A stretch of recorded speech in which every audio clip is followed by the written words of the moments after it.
Então a gente vai começar a passear pela história do estado do Espírito Santo. Olha que legal, você gosta de história? Você gosta de ouvir histórias assim interessantes? Aproveita, a gente, toda segunda-feira, o Marcos Vinícius Santana, eu falo, Marcos? Isso, Santana. Marcos Vinícius Santana estará conosco aqui. Já vamos começar hoje então, né? Até porque ontem foi aniversário de Vitória. Vai ganhar um prêmio? Tem prêmio? Ô, rádio pobre, que nunca tem um prêmio. Nada, Beatriz, Não, hoje? Não, uma paçoca. Não tem. Uma paçoca sem açúcar. Eu pago a paçoca. Se você providenciar, eu então nós numa fazemos uma caixa. paçoca, então. Tem na cantina? Também não tem. Melhor não entrar nesse mérito. Então, não vamos prometer o que a gente não, Não pode cumprir. temos prêmio. Quais nomes você acha que Vitória já recebeu? Nossa ilha. Beatriz? Catarina? Jéssica? Samanta? Quais foram os nomes que Vitória já recebeu? Nossa capital, antes de se chamar Vitória. Quem souber, manda mensagem para o nosso WhatsApp. Diga, Patrícia, qual é o número? 992-994297. E antes do Mário pedir, eu repito, 992-994297. E a gente já começa conversando com o Marcos Vinícius Santana, estreando hoje como comentarista da Rádio CBN. Marcos, desculpa, ainda não temos uma vinheta preparada. Eu não sabia nem que ia ter vinheta, tô feliz em saber que vai ter. Você vai ter uma vinheta linda. Não vai, Adalberto? Vai ter uma vinheta. Eu tava falando aqui com o Marco, porque hoje está fazendo quase... É uma estreia, mas é uma pré-estreia. É. Mas já na semana que vem, o Marco vai ter toda uma produção, entendeu? Vinheta ali. Mário, tem que falar o nome do quadro também, Mário. Não tem vinheta hoje, mas vamos falar o nome do quadro. Vamos deixar os ouvintes escolherem ou você e Beatriz já definiram? A gente já definiu. Então tá bom. Tá definido. Como é o nome do quadro? Não adianta participar querer mudar o nome. O nome do quadro, o Marco já deu o aval dele, então tá tudo Tá certinho. tudo certinho. Histórias do cotidiano. O que é a Ótimo. essência do quadro. Vamos contar histórias que fazem parte do nosso dia a dia aqui do Espírito Santo. Então vai ser o quadro Histórias do Cotidiano. Marcos é daqui de Vitória, foi criado em Bairro República. Como é que você se interessou, Marcos, em estudar história? Cara, olha, parece até clichê, mas eu desde criança já me entendia gostando de história. Aquela coisa de criança gostar de futebol, acho que a memória mais viva que eu tenho, assim, de futebol, que eu lembro bastante mesmo, é a Copa 2002, né? E era louco futebol, eu via a Copa 2002 ali, coisa de guia da Copa, e eu lembro que eu comprei um guia da Copa, meu pai me deu, e a parte que mais me interessava é aquela parte de trás que falava das histórias da Copa, né? Olha que legal. E aí mais tarde, eu sambista, estava no nível de Cutuquara, criança. Você é do samba também? Sou do samba. Já foi mestre de bateria? Já fui diretor de bateria. Você não está no programa, você está no arquivo confidencial. Tá parecendo mesmo, né? Brincadeira. Você foi mestre de bateria também? Fui diretor de bateria, diretor de cultura. Eu comento aqui na sexta o desfile, pela Gazeta. Ah, que legal. Pelo G1, né? No G1. E aí, naquela coisa lá, tinha um botequim de Cutuquara, o botequim do Manujim, ali de frente pra entrada do IFES, ali do estádio. E meus pais ficavam no samba e eu gostava de entrar pro bar e ficar perguntando pro Manujim, que era o dono, sobre as fotos antigas. Olha então, isso. a minha paixão por história se moldou aí. E aí, no vestibular, fiz primeiro para educação física, não sei porquê, sabe Deus porquê. E aí, na primeira aula prática, eu tive que dar uma volta no campo, eu passei mal. E aí, Sério? na sala de espera mesmo do hospital, eu fiz minha inscrição no Enem para História. E lá me encontrei. Então hoje. Na sala de espera? Na sala de espera eu fiz a inscrição para Enem. Pra história, aberta, era a sua área. Esse curso não é para mim, não, gente. Na primeira aula prática eu já passei mal. Não vai dar certo isso, não. E o samba, como é que você entrou no samba até ficar mestre de bateria? Porque tem que ter um ouvido ótimo, né? Não, é um mundo, né? O carnaval é um mundo, na verdade. E o samba, desde que eu me entendo por gente, né? Em casa, lá em casa tinha uma coleção de LPs, Roberto Ribeiro, Jorge Aragão, Fundo de Quintal, aquela turma toda, eu já nasci ouvindo. E aí tive contato com o samba a primeira vez na União de Cutuquara, levado pelos meus pais, pela minha família, desfilei a primeira vez com 9 anos de idade, voltei pra bateria com 17 e lá não saí mais. Aí fui diretor de cultura, comentarista, estudei o samba no mestrado. Então a minha dissertação é no samba, eu estudei... O samba do Espírito Santo? Do Espírito Santo, a minha União de Cutuquara. Eu estudei a participação da escola de samba a partir do território, né? Porque querendo ou não, as nossas potencialidades culturais também são intelectuais, né? Então, que legal. a partir disso aí. Hoje estudo o Espírito Santo, estou aqui para conversar com vocês sobre isso. E você acha que uma pessoa que nunca tocou tamborim e não tem nenhum swing, não tem um ouvido bom para música, se aprimorar, consegue sair num tamborim, numa bateria boa de uma escola? Fala a verdade. Inclusive, eu quero falar para os ouvintes justamente isso. Fala. As escolas de samba estão de portas abertas para quem quiser tocar. Elas fazem oficinas, todas elas, semanalmente. Jura? Algumas já encerraram, mas pode ser para o ano que vem. Não tem aquela coisa de saber tocar, de nascer numa comunidade, crescer no samba. Não, o que precisa é força de vontade. Disciplina. Tamborim é um instrumento. Eu fui diretor de tamborim, inclusive. O tamborim é um instrumento, se você não tocar, não praticar todos os dias, você não aprende. Aí. Então, pelo menos uma vez no dia, você tem que pegar e tocar. Mas você acha que quem sonha em ser numa bateria, porque quem já viu uma bateria de escola de samba, quando a bateria chega, amigo, é diferente. Quem sonha em tocar, mesmo se não tiver talento, consegue. Consegue, é só ter força de vontade, não tem essa história de dom musical, não. Você praticando, você consegue. E as escolas estão precisando. Nós estamos com uma carência muito grande, não só de ritmistas, mas baianas, harmonia. As escolas precisam ter esse contato com a comunidade. E a comunidade, eu digo da cidade, como todo, das cidades, né, no contexto de Grande Vitória, precisam saber que as escolas estão precisando e estão de portas abertas. Anima não, Adalberto. Nós dois em aula de tamborim. Mário, eu já tive essa experiência. Você sai na aula Marcos. coreografada. De sair na aula coreografada. E eu já achei uma experiência, assim, muito legal. Mas é um objetivo que eu tenho, inclusive, assim, desbravar outras áreas também de uma escola de samba. Se eu tivesse certeza que eu iria aprender, eu faria aula. Mário, o Marcos está me dando certeza. Largaria essa transmissão e lá fosse sair da escola de samba, desfilando. Mário, eu acho que a gente pode fazer aqui uma conversa. Vamos aproveitar que o Marcos está aqui com a gente agora. Já pro carnaval do ano que vem, 2025. Por que não, Mário? Quando eu era mais novo, eu comprei um tamborim. Eu morava com meu pai, ele confiscou o tamborim em casa. Nunca mais... Pois é, esse é um incentivo que eu vou dar. Quando eu aprendi, eu realmente tomei muito esporro, vizinho reclamando, colocava um pano atrás do tamborim. Hoje em dia não tem mais isso, porque se vende uma pele que não faz barulho. Ah, é? Uma pele muda, você toca a pele, ela faz um barulho mínimo e reproduz o barulho do tamborim. Então você pode ensaiar, Gente, olha isso. tocar em casa. Mas na hora Não, do aí- jeito que eu sou, é capaz de me deixar na pele muda no desfile. Gostei disso, hein? Olha, Na pele Marcos, muda e pode enganar lá no Pode desfile. enganar, aí você não É. faz a escola perder ponto. Mas Legal. facilita um treinamento, então tá mais tranquilo do que antes. É um sonho acessível para quem tem um sonho. Bom saber. Mário, Bom acho que a saber. gente pode... Ó, Marcos, você tá jogando uma responsabilidade aqui pra gente. Tô falando. Mário, Pode partiu me o Carnaval cobrar, 2025, inclusive. tá? Uhum. O Israel tá dando presta atenção interessante pra gente. Ó, o programa começou mal. Isabel. Porque Isabel, desculpe, Isabel, porque na música tinha um trecho racista. A gente só queria a primeira parte, Isabel, você pode ter razão. Você me ajuda até com isso, porque fala recordar. E depois ela cantou. Como é que é? Nega do cabelo duro, difícil de pentear. Foi o Toquinho. E a gente deve evitar essas músicas mesmo. Você desculpa, tá, Isabel? Gostei do Presta Atenção.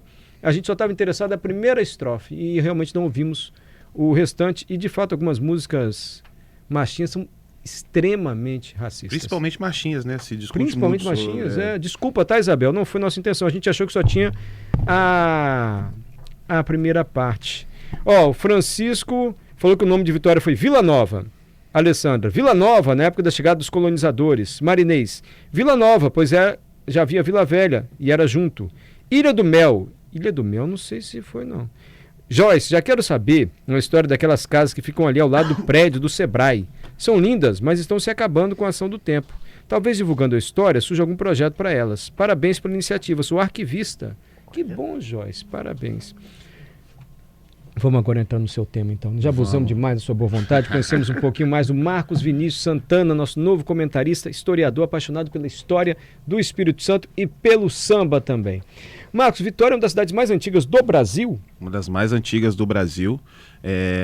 Na verdade, quando a gente fala muito da história, é muito complicado, ainda mais a nível Brasil, quando a gente tem esses marcos históricos, se coloca muito a partir da colonização. Né? E isso é errado. A gente não pode pensar. Ontem nós vimos por várias vezes se falar em 473 anos da cidade de Vitória. E isso não é uma verdade nem do ponto de vista da colonização, porque antes da chegada dos portugueses para fazer a colonização de fato, isso aqui já era uma ilha particular. A gente vai falar no desenrolar da conversa, né? Mas é sempre importante a gente se pensar esse território, esse espaço, na perspectiva do indígena, né? Das pessoas que já moravam aqui, dos povos que já habitavam esse local. Então, na perspectiva da colonização, sim, é uma das mais antigas, que tem aí como fundação 1551. Né? Mas aí, quando a gente fala da história mesmo em si, dos nomes anteriores... Mas 1551 está entre as 10, tendo essa referência da colonização, Isso. entre as 10 mais antigas do Brasil. Uma das mais antigas, não só, na verdade, Vila Velha seria colocado como a mais antiga por ter sido o ponto inicial da colonização, né? Eles colocaram em 1535, que foi quando o Vasco Fernandes Coutinho chega de fato. Sim. E quando a gente fala assim da história de Vila Velha e de Vitória também, a gente acaba explicando e justificando os nomes das duas cidades. Deixa eu só voltar mais um pouquinho, porque é interessante que você falou que a gente sempre olha por essa perspectiva pós-colonização. Antes, quais eram os índios que viviam aqui, você sabe? A ilha de Vitória em si, ela era um local disputado, né, por diversos povos indígenas, e que os pesquisadores colocam muito os goitacás, os puris, coroados e aimorés. Né? Então era uma área de disputa ali em si, a ilha. Né? Algum ouvinte colocou a Ilha do Mel, Ilha do Mel realmente procede. Olha é a aí. tradução, na verdade. Né? o primeiro que quando a gente pensa na perspectiva histórica, o primeiro nome de Vitória foi Guananira. Guananira. E aí, para quem está nos ouvindo é o seguinte: quando a gente fala de nome indígena, ou africano também, tudo que tem essa tradução para o português, existem algumas variações na pronúncia, né? Porque existe essa dificuldade do contato de línguas diferentes. Sim. Então, alguns colocam, por exemplo, Guanani ou Guanani. O Guananira ficou mais popular. Que significa Ilha do Mel? E aí, não? para tradução, seria Ilha do Mel. E aí, o Ilha do Mel, ou Ilha Doce, né? Esse seria sempre em alusão à doçura, era por causa da tranquilidade que as belezas naturais de Vitória traziam. E aí, por isso, por ser uma ilha tranquila, em que tinha ali um local tranquilo para se plantar, né? Ou então a abundância de marisco por causa do manguezal trazia aos indígenas aquela doçura, aquela tranquilidade, que também era como um local de disputa entre essas diversas nações. Então essa Ilha do Mel procede, e aí historicamente pensando é o primeiro nome que a gente tem referência ao nosso Roger, território, né? nosso ouvinte Roger, parabéns, Roger. Pena que a gente não tem um prêmio, você já começou acertando. Se tivesse um prêmio, ele já teria ganhado. A paçoca, né? Não tem nem na cantina. Tem nem? Nossa, vai se acostumando, Marcos, vai se acostumando. Não, beleza. Aí a gente tinha esses povos indígenas, Isso, tem a colonização de Vila Velha primeiro. isso. O pessoal que colonizou Vila Velha vinha, a Vitória, já tinha disputa aqui com os índios, com os povos indígenas, Então, ou não? aí a gente passa pela história do Espírito Santo, Sim. né? O Brasil começa a colonização aqui em 1500, e aí o território do Brasil, até então, quando era se pensado, né? Ele foi dividido em 13 capitanias, de norte a sul do Brasil. E aí o Espírito Santo foi para a capitania 1/10, porque era a 11ª de norte a sul, né? Então, inicialmente, era a capitania 1/10. Só que quando Vasco Fernandes Coutinho sai de Portugal e chega ao Espírito Santo, que ele chega aqui em 23 de maio de 1535, é um domingo de Pentecostes. Deixa eu tentar entender, se eu estiver te interrompendo muito, você fala que Sim. eu paro. Mas o Brasil já era colonizado. Isso. Em 1500. Ele saiu em 1535? 35 anos depois. Isso. Como é que era isso? Alguém lá em Portugal falava, você vai lá ao Brasil, Vasco Fernandes, você vai em determinado ponto, ou ele vinha, achei uma coisa aqui, assim. Isso, é porque, na verdade, na maioria das pessoas, a maioria dos capitães, né, que herdavam essas capitanias hereditárias, ou eram pessoas que tinham uma referência militar, né, pessoas que faziam um pouco da parte da elite de Portugal, que tinha um certo destaque. Né, e aí eles recebiam esse pedaço de terra para poder, de fato, exercer a colonização através da coroa de Portugal. Então já tinha a capitania hereditária e Vasco Fernandes Coutinho veio para tomar conta dessa Veio para capitania. tomar conta, para desenvolver, principalmente procurar metais preciosos, né, fazer alguma coisa que desse retorno à economia de Portugal. E ele vinha com uma caravela e com muita gente junto? Caravela, Como é que ele é? veio em 3 caravelas, né? E Gente, imagina essa viagem. uma viagem era bem complicada. Era bem complicado. Até pouco tempo tinha reprodução da caravela ali. Eu lembro disso. Fizeram nos 500 anos do Brasil, fizeram uma reprodução que ficou ali ficou na prainha mesmo, Sim. né? E ela acabou, né, infelizmente. Sabe-se mais ou menos quantas pessoas em cada caravela? Ele veio com cerca de 60 pessoas. Cada caravela. Então, 180 pessoas. Por aí. Não, 60 pessoas no total. Ao todo. Né? Mas é assim, a caravela, ela não tinha as caravelas portuguesas, obviamente, a gente pensa Portugal porque a gente está no Brasil, né? Mas naquela época, nas grandes navegações, era, na verdade, um movimento no mundo todo. Sim. E existiam grandes variações, né? De tamanho, de quantidade de pessoas, de disposição de alimentos. Então, isso era bastante variante, né? Quem quiser ter uma noção do tamanho da caravela do Vasco Fernandes Coutinho, tem ainda na internet foto daquela caravela antiga. Aquela réplica. E aí ele chega aqui, é um domingo de Pentecostes, que na tradição católica é a comemoração de quando o Espírito Santo desce dos céus, paira sobre Maria e os apóstolos e dão aos apóstolos o dom de evangelizar. Então, na tradição católica, se comemora o domingo de Pentecostes. E ele chegou num domingo de Pentecostes. Então, ele dá a essa capitania o nome de Capitania do Espírito Santo. E essa parte inicial seria ali entre o Morro do Moreno e a prainha, que a gente conhece hoje. Ele chega ali, não a prainha onde está hoje, porque ali sofreu também com muito aterro, né? Mas naquela região ali. E aquela povoação inicial se dá o nome de Vila do Espírito Santo. A representação disso ali é quase costumo dizer que um território histórico ali na região da Prainha, que tem a Igreja do Rosário, Sim. que é datada daquela época, né? Ela não foi construída daquele jeito, foi inicialmente uma capela. Alguns pesquisadores colocam que o próprio Vasco Fernandes Coutinho foi um engenheiro, ele ajudou a construir. Olha. E ele idealizou. E se eu não me engano, em funcionamento é a mais antiga do Brasil. A igreja do Rosário. Eles têm uma briga com uma igreja de Pernambuco, briga, no melhor Sim, sentido da claro. palavra, né? Com a igreja de Pernambuco, que é alusão a Cosme e Damião, se eu não me engano, que eles datam também ser a mais antiga em funcionamento. Mas está ali entre a primeira e a segunda, porque, se eu não me engano, não existe um documento exato do dia. Acho que as duas são do mesmo mês, se eu não me engano. Mas ambas são dessa época, de 1535. E não só ali, ele tem a Casa de Memória de Vila Velha, que tem uma exposição só sobre a colonização de portuguesa.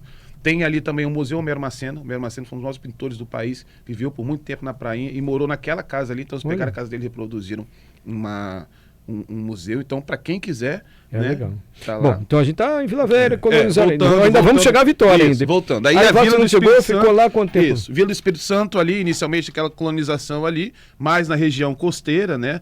A colonização no Brasil como um todo foi muito difícil a interiorização. Era sempre na região litorânea. Só que eles tentavam, de alguma forma, fazer colonização com pequenos plantios, né? Mandioca, cana-de-açúcar, mas, além de eles sofriam com sucessivos ataques indígenas, não conseguiu conhecer o território.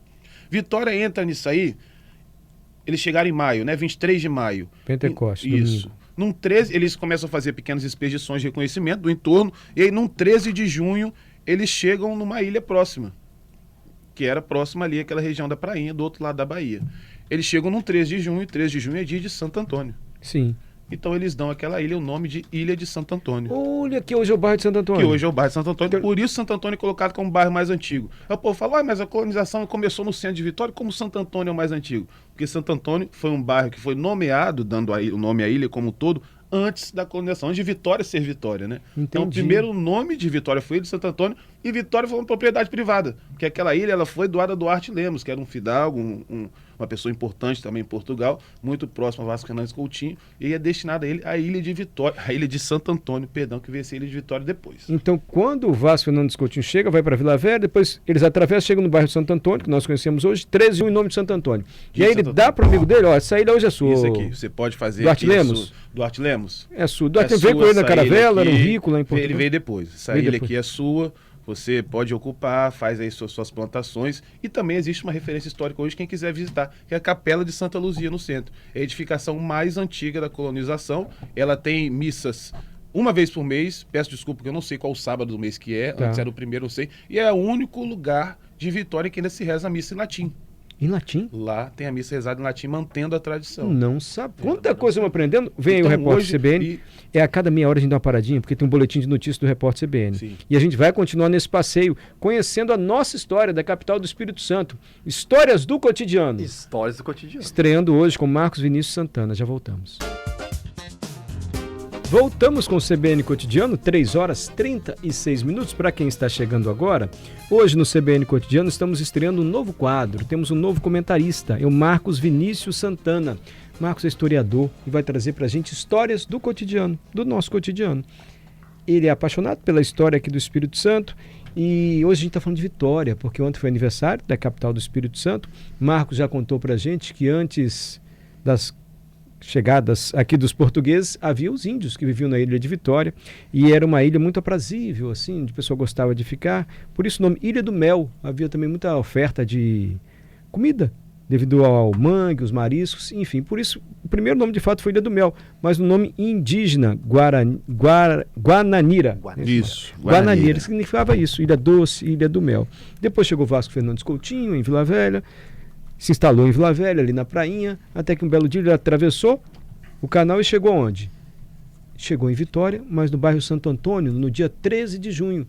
13 de junho, dia de Santo Antônio. Por isso, o bairro Santo Antônio ganhou esse nome, Santo Antônio. E Vasco Fernandes Coutinho doou a ilha de Vitória, virou uma propriedade particular. Ela foi doada a Duarte Lemos, que podia fazer o que bem entendesse aqui.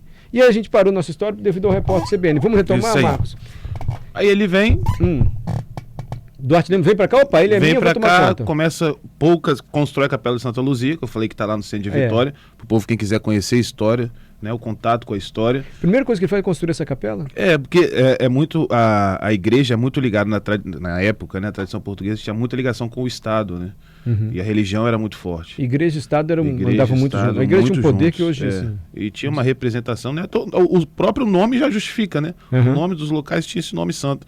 E ele veio pra cá. Gente, então essa capela foi construída há mais de 400 anos, está lá até hoje. Tá lá até hoje. Capela de Santa Luzia, onde ainda se reza uma missa em latim. Você Isso, falou. latim uma vez por mês. Olha isso. Eles têm um perfil no Instagram, se eu não me engano. É no centro de Vitória, hein? No centro de Se você Vitória. ficou curioso. Ali próximo à catedral. Aham. Próxima à loja maçônica, União e Progresso. E aí temos a Ilha de Santo Antônio, né? Aham. Ele não exerce de fato uma colonização. Duarte Lemos. Não ocupa de fato a ilha, né? A ilha até chega a ficar por um tempo, e é bom a gente explicar para o ouvinte que enquanto a Ilha de Santo Antônio existia a Vila do Espírito Santo, que hoje a gente conhece como Vila Velha. Então era Vila do Espírito Santo e Ilha de Santo Antônio. Atravessava de barco, chegava a Ilha de Santo Exatamente. Nesse mesmo espaço de tempo, entre 1535 e 1551, Duarte Lemos ele não exerce de fato essa colonização, ele tem poucos plantios ali e tal, ele constrói a Capela de Santa Luzia e na Vila do Espírito Santo, a tal Vila Velha, os portugueses sofriam sucessivos ataques dos indígenas, né, que defendiam aquele território. Querendo expulsá-los de lá. Querendo Eu expulsar. fico intrigado, gente, porque se eles estavam na prainha, se eles atravessassem direto, era muito mais perto que chegar até a Ilha de Santo Antônio. Chegava aqui na beira-mar, por que eles foram parar lá na Ilha de Santo Antônio? Então, Mário, para isso a gente precisa pensar como era a geografia do local. Não né? tinha tanto ator também. E eu costumo sempre usar como exemplo um local que todo mundo conhece, que é a Praça Costa Pereira hoje. Sim. A Costa Pereira era uma praia. Era uma praia? Era uma praia. Aquela região era conhecida como Prainha. Então, onde está o Olha. Carlos Gomes ali, a areia e ali.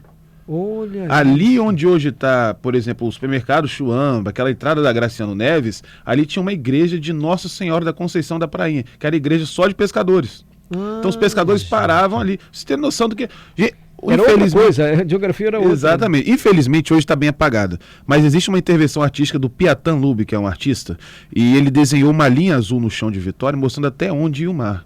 A gente passa ali, a gente não acredita. Né? Então é uma geografia. Hoje?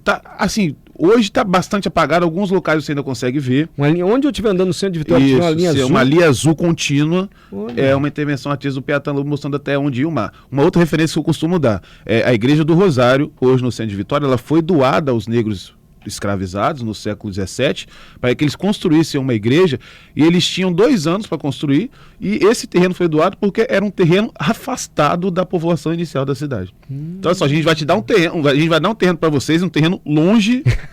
Hoje é o mesmo bairro, hoje está tudo dentro do centro. Mas por que isso? Porque a dificuldade de locomoção naquela época era extrema. Se pensar, o Parque Moscou era uma grande área alagada. Então é muito difícil a gente pensar, né, a logística urbana que a gente tem hoje naquela época. Era outra coisa, a geografia era outra. Era outra coisa. E provavelmente nessa expedição, né, de averiguar, de ver como era o território, eles encontraram em Santo Antônio um local mais tranquilo para poder aportar. Feito esse parênteses, Feito isso. Vitória foi descoberta. Isso. Aí Deram para Duarte Lemos. Duarte Não Lemos deu para Duarte Lemos, porque não estava muito interessado em não construir exerceu aqui. de fato a E colonização. os índios perturbando, querendo expulsar, tomar de Os fato que era portugueses- deles lá em Vila Velha. né? Isso, e os portugueses ali espremidos na prainha, Uhum. né? Até que em 1551 não teve jeito. Eles saíram de bandada de lá. Saíram de bandada, Fugindo atravessaram mesmo, a ataque ilha. deve ter sido. Fugiram, atravessaram a ilha. Chegaram em Vitória, também sofreram uma resistência indígena, isso no 8 de setembro, mas conseguiram uma vitória militar. E aí, para agradecer essa vitória militar, eles ofertaram esse feito à Nossa Senhora da Vitória. Gente, Então, quando se fala, por exemplo, rapidinho, Mário, quando sim. o 8 de setembro não é o dia de Nossa Senhora da Vitória. Nossa Senhora da Vitória, na tradição católica, ela é celebrada em agosto, se não me engano, dia 23 de agosto. Então, em Vitória se celebra Nossa Senhora da Vitória por causa de uma vitória militar e um massacre indígena quando eles vieram para cá, para essa ilha. E aí eles fundam de fato Vitória. Fundam de fato Vitória, falaram Vila Nova, por um tempo realmente chamaram de Vila Nova, mas Acertou também quem falou Vila Nova, então. com o tempo se popularizou de fato a Vila de Vitória, em alusão a Nossa Senhora da Vitória. Quem quiser ter um contato com isso, a gente não tem precisamente o local em que eles chegaram, mas o local que eles colocaram como marco zero, onde hoje está a Catedral Metropolitana. Ali foi feita a primeira igreja, a primeira capela Nossa Senhora da Vitória. E à esquerda, na entrada da catedral, tem uma bola de ferro cravada no chão, que ali é o marco zero da cidade. Na Catedral de Na Vitória. catedral, à esquerda. Então, quando você pensa, por exemplo, a Vitória está a X quilômetros do Rio de Janeiro, o ponto zero que se marca da onde Vitória está ali. Ele está à esquerda no chão, você pode ver que E é o olhando de marco frente à zero. catedral, à esquerda, Exatamente, assim. de frente Naquele estacionamento, à esquerda. Não, no pé mesmo. No pé da catedral. Na pilastra da catedral, entrando à esquerda. Interessante, Então, gente. Marco Zero, a Vitória está a quantos quilômetros, sei lá, da Índia? O ponto zero que se marca é ali, Aham. marcando, né, o início da colonização. Ó, Francisco Vila Nova, Alessandra Vila Nova, Marinês Vila Nova, de fato, por um tempo se chamou Vila Nova. Ai, Mário, eu tô com Por isso era consciência Vila Nova. pesada agora. Por Se eu quê? soubesse, a gente podia ter providenciado um prêmio, que os ouvintes são tão aplicados lá. Todo mundo acertando. Gente, eu não sabia quase nada da história da nossa cidade. Pois é. E aí eles fazem um desenvolvimento mais rápido, assim, de Vitória, do que Duarte Isso. Lemos? É que em Vitória acontece esse desenvolvimento, né? Porque, querendo ou não, é a colonização central, de fato, não era aí uma concessão privada. E aí começa, de fato, a história da colonização de Vitória ali. A gente tem, na história, um pouquíssimo se fala, assim, dessa transição entre o tempo seguinte que dá a vinda para cá, para Vitória, né? Mas aí a gente tem a construção da Capela de Nossa Senhora da Vitória, e começa em Vitória um período muito interessante, que também eu gosto muito de falar a história, que está diante do povo capixaba, né? Que consegue chegar na rua hoje e ver. Sim. Que é o estado muito próximo à igreja, como a gente falou, né? E aí a gente tem aqui o desenvolvimento dos padres jesuítas, o desenvolvimento dos padres franciscanos, né, com atuação direta na colonização, e a representação dessas instituições estão até hoje lá também em forma de igrejas. A gente pensa o centro histórico de Vitória, esses monumentos contando essa história. Sim. A gente tem o Palácio Anchieta, que era antes a igreja de São Tiago, sede dos jesuítas. A gente tem o convento de São Francisco, no alto próximo ali à subida da Fonte Grande, que foi o primeiro lugar de Vitória a ter água encanada. Porque aquele local ali é estratégico. Eles estão protegidos ao fundo da mata da Fonte Grande. Eles têm à frente, hoje não dá mais para se ver isso, mas uma visão privilegiada da Bahia, porque ali você conseguia ver tudo. Onde hoje é, por exemplo, o Viaduto Caramuru. Sim. Ali era um porto. Era um porto? A água chegava ali. Passava Ali, por baixo porto ali? não, perdão, um cais. Um cais? Né? O cais dos padres era ali. Porque a água chegava até ali. Ali, antes de ser Rua Caramuru, chamava Rua do Fogo, porque ali teve uma das maiores batalhas contra os holandeses no século XVII. Porque ali era a chegada. Então, quando a gente pensa Vitória hoje, Vitória era muito diferente daquela época. Era muito diferente. E é muito em cima dos aterros. E isso fala muito sobre a nossa cidade, né? E aí, já dando um pouquinho do salto na nossa história, mas justificando para os nossos ouvintes o porquê disso, é porque Vitória passa por um processo de modernização no século XVIII, porque era um estado que estava dentro da região mais rica do país, que é até hoje, um estado que teve que manter as suas características coloniais muito em cima daquela coisa da barreira verde, por o Espírito Santo se desenvolver, manter a sua mata atlântica nativa para impedir que caminhos para as Minas Gerais fossem feitos, aí aumentando a possibilidade de saques. Então, por muito tempo, a nossa economia ela foi travada por isso. Não é o único motivo da gente hoje ser, entre aspas, o primo pobre do Sudeste, não ter tanto protagonismo. Existiram outros fatores econômicos nos enrolar disso. Mas, inicialmente, foi muito por isso. Um entrave econômico que fez com que Vitória mantivesse as suas características coloniais, né? Porque não era bom para Portugal desenvolver o crescimento da cidade e aumentar os caminhos dentro do Espírito Santo, porque ia ser mais fácil chegar às Minas Gerais. Então, de onde se tirava muito ouro. Tirava muito ouro. Então, Vitória tem esse entrave, só que com o passar do tempo, essa instabilidade diplomática deixou de existir, né? Não tinha mais tantos saques, mas Vitória acabou preservando seus ares coloniais e aquela coisa de cidade antiga. Eu costumo dar também como dica, isso aí tem no site do Arquivo Público, quem estiver ouvindo a gente pode pegar e ler. Que é um livro sobre a imigração norte-americana que existiu no Espírito Santo, e ele sai dos Estados Unidos e vem para Linhares. É Julia Case que escreve, esse livro foi republicado pelo Arquivo Público. E ela dá um relato sobre a cidade de Vitória, que ela fala que era uma das coisas mais lindas quando ela está no barco, mas quando ela chega, ela vê que é uma cidade extremamente atrasada. Uma cidade extremamente que as ruas não eram limpas, ruas estreitas, acanhadas. E aí no século XVIII, na segunda metade, Vitória passa por esse processo de modernizar. Por quê? Era uma elite que tinha dinheiro, porque tinha crescido a economia cafeeira. Vitória precisava se modernizar, mas tinha uma cidade pequena. Uma cidade pequena que não tinha para onde crescer, porque a gente era uma ilha. É uma ilha. O que a gente faz? Vamos aterrar isso aqui e fazer um traçado nessa região. Desde o século XVIII você começou a aterrar? Começou o aterramento. Tiravaria de onde? No século XIX.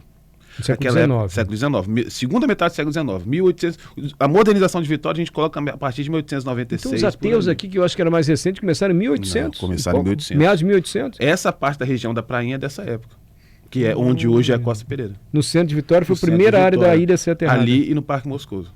Quem diria? Que hein? o Parque Moscoso era uma área alagadiça, né? E aí Perfeito. concessa essa modernização de Vitória. Inicialmente se faz um traçado com o engenheiro Saturnino de Brito, que se pensava um novo Arrabalde. Esse novo Arrabalde era pra gente... O que é Arrabalde? Arrabalde é um novo território mesmo da cidade, né? E aí se pensou a parte norte de Vitória, que a gente conhece hoje como Bento Ferreira, como Praia do Canto. Toda aquela região ali foi pensada a partir desse processo que Vitória precisava se modernizar.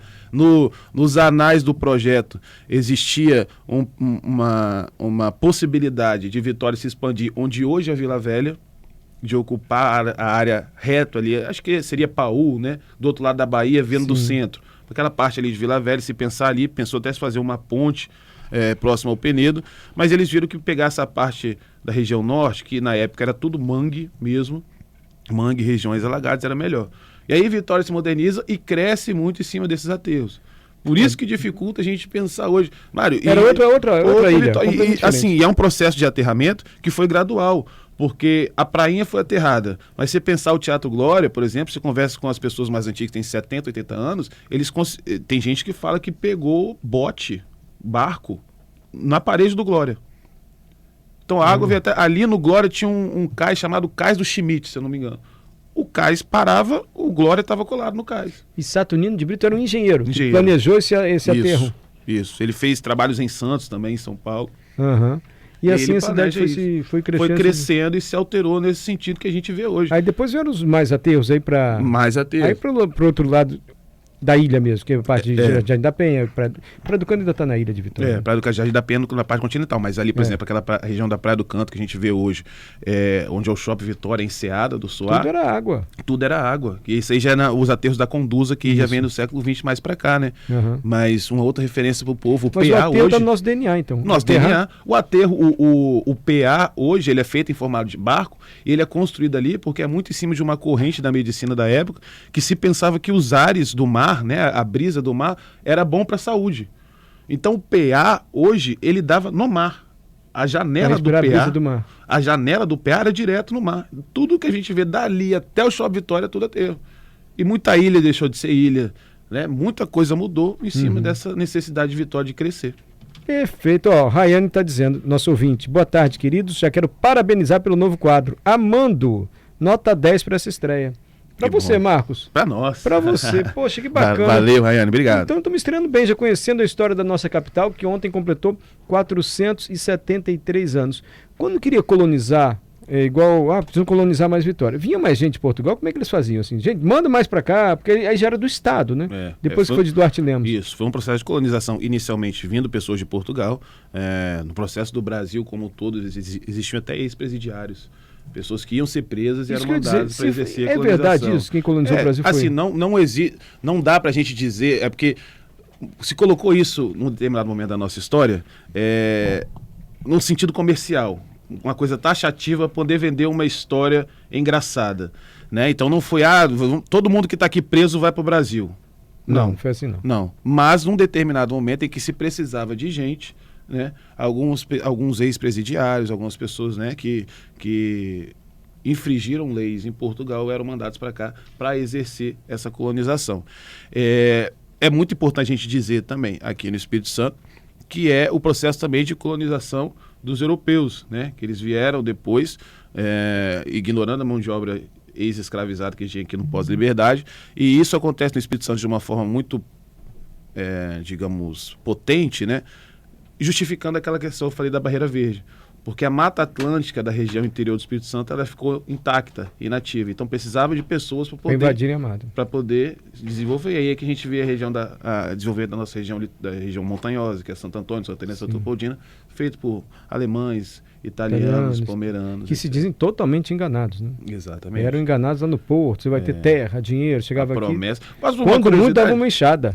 Exatamente. É verdade, e olha todo mundo lá, dava uma enxada para dividir com 2 famílias. E olha lá. Toma uma enxada, se vira essa terra sua. Enfim. Pode uma curiosidade, mas vai fugir um pouco, mas está um pouco dentro disso aí? Claro.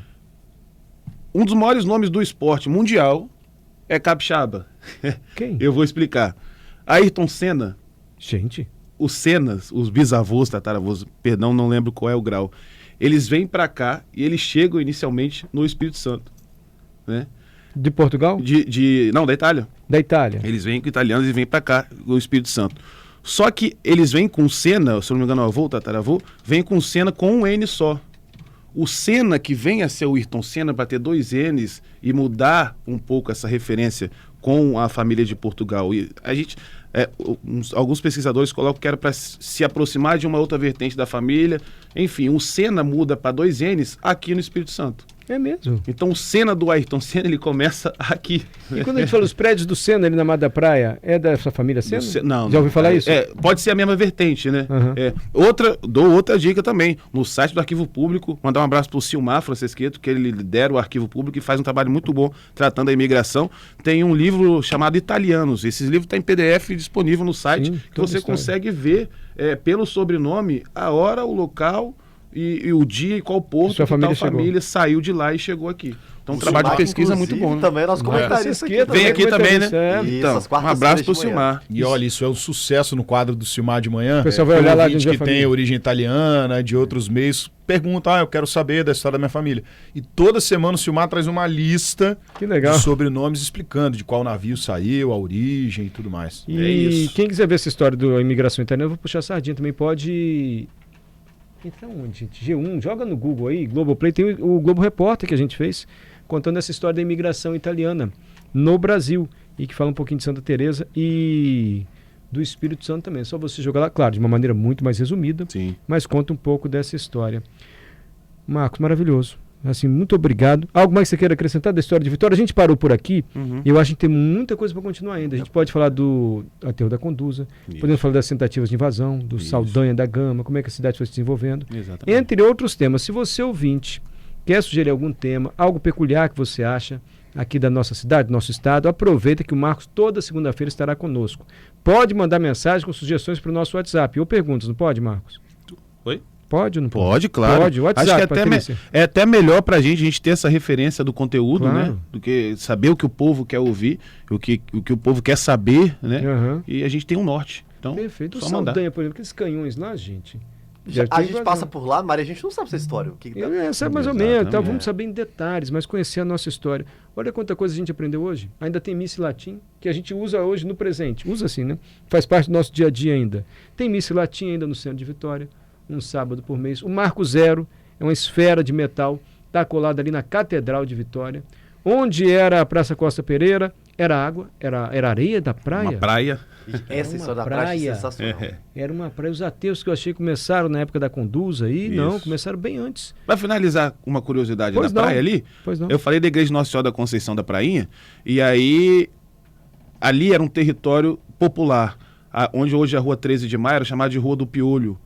Não é alusão animal. Piolho, na verdade, seria o que a pessoa que está sempre comercializando alguma coisa, né? Vendendo, comprando, era chamado de piolho. Muquirana é piolho em Tupi, Guarani.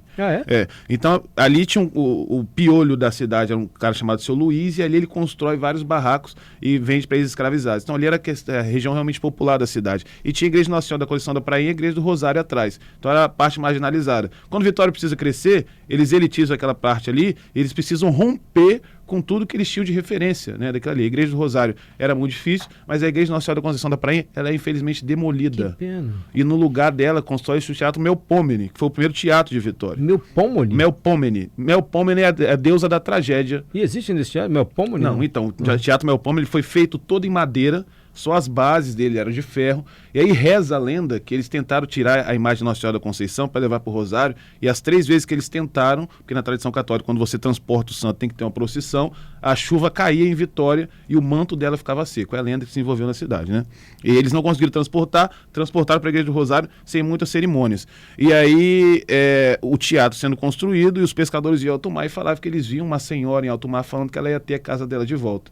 Passam-se os anos, o Teatro Melpomene tenta fazer uma projeção de cinema e tem um curto-circuito, o teatro todo pega fogo. Meu Deus! Teatro em madeira. E a representação disso aí está lá até hoje porque as bases do teatro, que eram de ferro, são usadas no Carlos Gomes. Então a base de ferro do Carlos Gomes era do Teatro Melpomene, que foi o primeiro da cidade. Olha tudo isso naquela gente. região que a gente pode ver a história passando ali. Olha isso. O viaduto Caramuru é um peixe com uma cobra que morde. O viaduto Caramuru tem relação com esse peixe ou é outro nome? Tem. Caramuru aí já é uma outra história. Vitória de uma rivalidade que separou socialmente e racialmente a cidade de Vitória. Então essa história a gente vai deixar para os Pode próximos ficar para programas. depois, porque senão a gente vai ficar mais 1 hora aqui falando. Caramuru, era o viaduto. Era um peixe, né? Então outro Isso. dia a gente vai aprender. José Rodrigo, boa tarde, pessoal. Amei a estreia do quadro, hein? Incrível. Eu já tinha lido?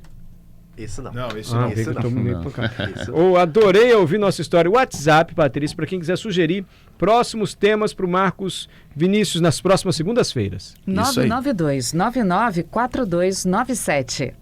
Obrigado, Marcos, de Eu que coração. agradeço. Gostou de participar? Felicidade imensa pra gente estar aqui numa troca de ideia, conversando, né? Sentado no sofá de Exatamente. casa. Aqui a gente nunca sabe quando é intervalo, quando tá no ar. tem problema. Você nem conheceu nosso consultor para assuntos intelectuais. Olha, acabou de chegar, Carlos Chegou? Alberto. Ah, prazer, Carlos. Tá Tá gostando? ouvindo, Carlos Alberto? Você sabe. Ah, que bom. Carlos Alberto, ele vai falar que ele já adiantou, né? Que ele é apaixonado por histórias e ele sempre tem uma participação muito Com enriquecedora. perguntas Ah, ótimas. que bom. Então ele tá pra Não somar com a sei, mas gente. tudo que você concorda. Tá, Sim, senão ele mas fica eu bravo. tenho certeza que ele fala a verdade. É isso mesmo. Marcos, obrigado de coração. Até a Eu que próxima agradeço. segunda. Um abraço a Intervalo. todos.